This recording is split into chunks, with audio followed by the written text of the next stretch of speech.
masu sauraro za su san da wa muke magana yau.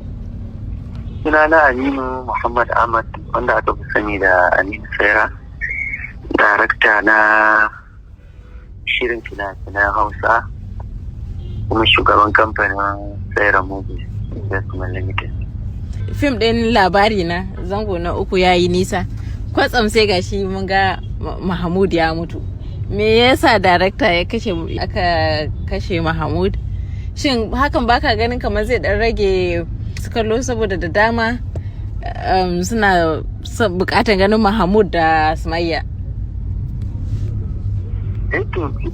Ai ba a season 4 ma ake yanzu, an gama season 3.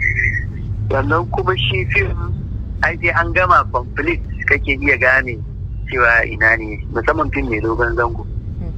Fim mai gajeren zango za ka iya kallon sa awa 1-2 an gama shi kenan, duk wani hukunci a riga an yi shi.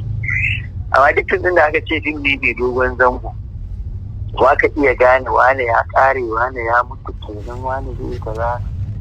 Sai idan an ce yau fim a cikin sun yi duka yarin da oke fim ya kare, kaga duk wanda yake da wani korafi zai yanzu kenan duk da an nuno cewa Mahmud ya mutu kenan za a iya ganin kuma ba haka ba?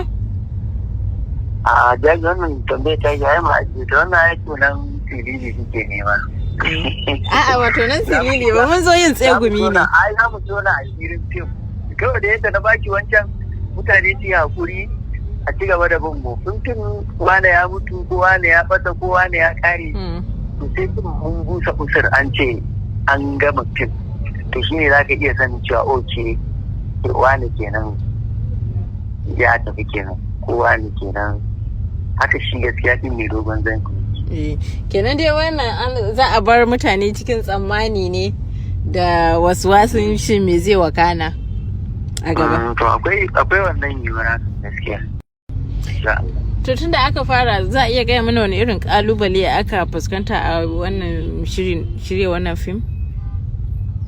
To wannan fim din dai rayuwar duniya ba ka rasa ta da kalubale, to amma dai gaskiya kusan in ka kalli in kai la'akari da nasarorin da aka samu, to kuma kalubalen sai ka gaba wani abu bane ba ma a counting din shi.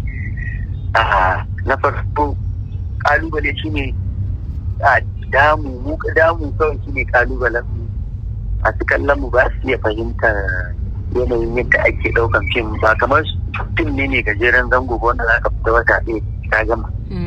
Fim mai dogon zango yana da wahala tun daga rubutunsa zuwa waye. To sanda muka tafi hutu gaskiya mun samu kalubale, mutane sun ta damu, suka, an waye, wasu ma ransu yana faci suna ganin wai dan ana son fim din ne mutu ake ta musu janjani, ake jan ransu. To abin da kasa ganewa muna yin fim da dai kana yin sa da passion, sha'awa ta karfi, kuma kana business ne, kana saka kudin ka yi abubuwa, ko ba ka bane, kuma enlightenment ne, kakan kawo wasu abubuwa da za su wayar da kan mutane a kai. So ba da za ka yi abun da kake da passion, kana son mutane su kalla, kuma ka yi abu da kudin ka, kana bukatar riba ta dawo. Akwai wasu sakonni da kake so ka isar, kawai ka ajiye shi saboda wai ka ja janjani ko jan ran hankalin mutane. Ne kullum abin da yake su fahimta, duk wani jan kafa da aikin yana da wahala, sannan muna iya bakin kokari mu ga ba ka rasa kurakurai, tunda abu ba wani saukakan littafi bane lallai a ce ba za a samu kurakurai, za ka samu kurakurai, to amma mukan yi kokari mu takaita su ya zama na nasarorin da rashin kurakuran ya fi kurakuran yawa. So abin da ya kamata su fahimta gaskiya kusan wannan shine kalubalen, ko yanzu ma fargabar da take gaban mu kenan. Mutane ana ta kokarin aikin, amma dai dole za a gargarar da in bai kare ba sun dole sai an tafi hutu don kwakwalwa ta huta, su ma ma'an da suke cikin fim su huta, mu ma samu kuma kara daukan sa a wani lokaci insha Allah.